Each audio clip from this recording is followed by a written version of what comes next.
রুটি বানানোর সময় কিছু ডো বেঁচে গেছে, সেই ডোটুকু দিয়ে একটি নতুন রেসিপি করে দেখাবো। হ্যালো এভরিওয়ান, আসসালামু আলাইকুম। কেমন আছেন আপনারা সবাই? আশা করি সবাই ভালো আছেন। আমি টাঙ্গাইল থেকে বলছি সীমা। আপনারা দেখছেন আপনাদের পছন্দের ইউটিউব চ্যানেল সীমার সংসারে আপনাদের সবাইকে স্বাগতম। আবার হাজির হয়ে গেলাম নতুন আরেকটি এপিসোড নিয়ে। আজকে আমি ইউনিক একটি নাস্তা করে দেখাবো। এখানে আমি রুটি বানাতে গেছিলাম, কিছু ডো বেঁচে গেছে, সেই ডোটুকু দিয়ে আপনাদের একটি রেসিপি করে দেখাবো। বিকালবেলায় ঝটপট এই রেসিপিটা বানিয়ে নিতে পারবেন বা নাস্তাটা রেডি করে নিতে পারবেন। প্রথমে হাত দিয়ে ভালো মতো মথে নিছি এই ডোটুকু। এখন রুটি বানিয়ে নিতে হবে। রুটি বানানোর জন্য এই তো আমি ছোট ছোট করে লেচি কেটে নিলাম। এই লেচিটুকু দিয়ে আমি রুটি বানিয়ে নিব। আর একদম কিন্তু সহজ, আর খেতেও কিন্তু ভীষণ মজার লাগে এই রেসিপিটা। আর বাচ্চাদের টিফিনেও কিন্তু এই রেসিপিটা দিতে পারবেন। দেখবেন যে টিফিনের বক্স ভর্তি করে দিবেন আর টিফিনের বক্সটা খালি করে নিয়ে আসছে, এরকম একটা ব্যাপার হবে। তো দেখেন এই যে এরকম করে আমি লেচি কেটে নিচ্ছি। এরকম সাইজের করে লেচি কেটে সেই লেচি দিয়ে আমি রুটি বানিয়ে নিব। একদম সহজভাবে আপনাদের সাথে শেয়ার করতেছি। আপনারা চাইলে ঘরে এটা বানিয়ে নিতে পারবেন বা বাচ্চাদের টিফিনেও দিতে পারবেন। তো এখানে আমি 4টা লিচি কেটে নিছি। আমি আরও লিচি কেটে নিব। 4টা থেকে কিন্তু 8টা হবে, মানে প্রত্যেকটা রুটির থেকে 2টা করে হবে। রুটির টা ভাগ করে নিতে হবে, সেজন্য 2টা করে আপনার নাস্তাটা তৈরি করতে পারবেন। এই তো এতটুক সাইজের রুটি নিয়ে নিছি, আর রুটিটা এভাবে আমি ভাঁজ দিয়ে নিলাম। তো এখন এখানে আমি 2 ভাগ করে নিব।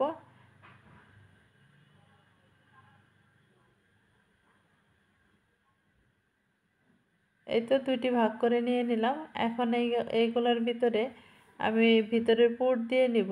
আর যে পাট আমি ভাগ করে নিছি সেই পাটে কিন্তু পানি ভরিয়ে তারপর মুখটা সেল করে দিতে হবে।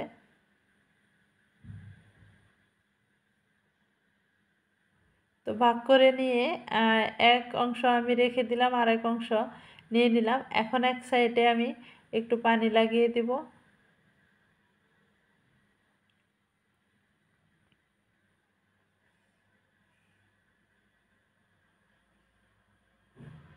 এক সাইডে পানি লাগাতে হবে, আরেক সাইডে কিন্তু পানি লাগানো লাগবে না।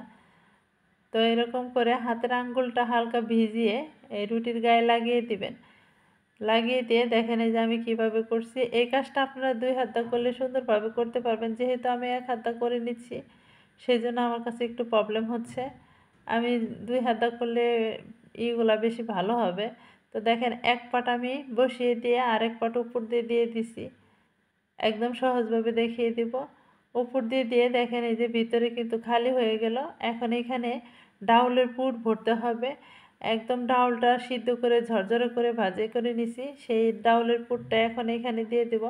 এর আগেও এই পুরটা রেডি করে নিছি, সেটাও আপনাদের সাথে শেয়ার করছি, চাইলে আপনারা দেখে আসতে পারেন। এর আগে আমি অনেক ভিডিওতে ডাউলের পুরটা রেডি করছি, সেজন্য আজকে আপনাদের দেখিয়ে দিলাম না। এই তো ভিতরে ডাউলের পুরটা দিয়ে নিছি, দিয়ে এখন সাইড দিয়ে আমি পানি অ্যাড করে দিব। পানি অ্যাড করে দিয়ে মুখটা সুন্দর করে লাগিয়ে দিতে হবে। পানিটা না অ্যাড করে দিলে কিন্তু মুখটা লেগে থাকবে না, সেজন্য এই যে হালকা পানিটা দিয়ে নিলাম, দিয়ে মুখটা লাগিয়ে দিব।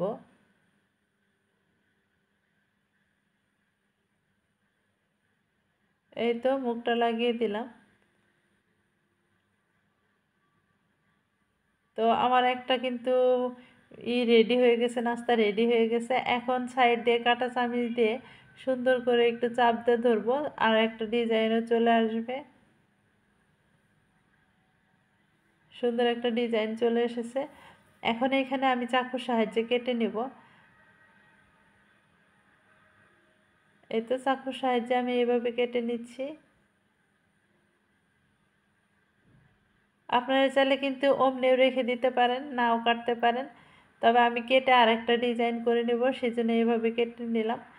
এভাবে কিছু অংশ ভাগ ভাগ করে নিছি। আপনারা চাইলে কম বেশি করে ভাগ করে নিতে পারেন। তারপর হাতে হালকা একটু ময়দা মিক্সড করে, যেন হাতে আঠালো আঠালো ভাব না আসে, সেই জন্য হালকা হালকা ময়দা অ্যাড করে নিলাম হাতে। করে এভাবে চাপদা চাপদা ধরতেছি, মানে যতটুকু অংশ কেটে নিছি সেই অংশটুকুই আমি এভাবে চাপদা চাপদা ধরতেছি। আর দেখেন সুন্দর একটা ডিজাইনও চলে আসতেছে এইভাবে। একদম কিন্তু ইজি, এখানে বলে বোঝানোর কিছু নেই, আপনারা কিন্তু দেখেই বুঝে নেবেন। আর দেখেন দেখতেও কিন্তু সুন্দর লাগতেছে, আর বানাতেও সহজ, একদম সহজ একটি রেসিপি আপনাদের সাথে শেয়ার করছি। তো সবগুলাই কিন্তু আমি এভাবে বানিয়ে নেব। আর দেখেন এখন কিন্তু এখানে ভিতরে পুরটা কম করে দিছি, যখন আমি ভাজি করব তখন একদম ফুলে ডাবল হয়ে যাবে। আর এখানে তেল দিয়ে দিছি, তেলটাও গরম হয়ে গেছে। এখন এখানে একটা একটা করে রেসিপি দিয়ে দিচ্ছি। এই অবস্থায় দেখেন হয়ে যাচ্ছে, চ্যাপটা চ্যাপটা লাগতেছে। যখন ফুলে উঠবে তখন দেখবেন যে কত সুন্দর লাগে।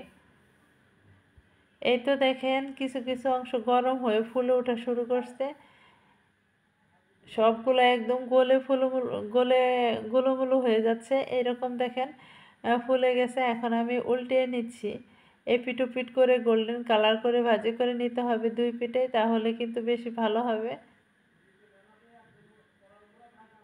এই তো দেখেন উল্টিয়ে নিলাম, এইভাবে উল্টিয়ে এপিট ওপিট করে গোল্ডেন কালার করে ভাজি করে নেব।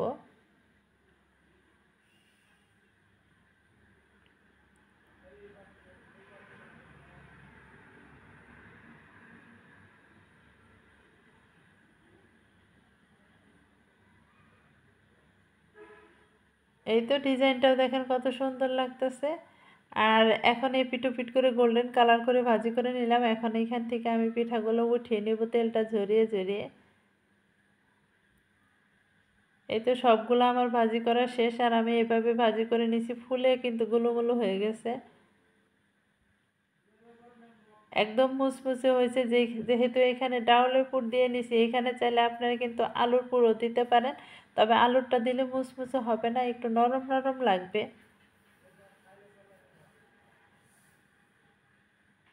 তো ভিডিওটা ভালো লাগলে অবশ্যই কিন্তু সাবস্ক্রাইব করবেন, আমার চ্যানেলের সাথেই থাকবেন, আর কমেন্টের মাধ্যমে জানাবেন আজকের নাস্তাটা কীরকম হয়েছে।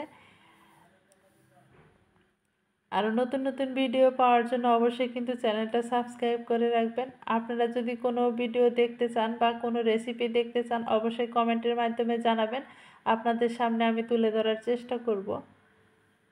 তো আজকের মতো এই পর্যন্তই, সবাই ভালো থাকবেন, সুস্থ থাকবেন।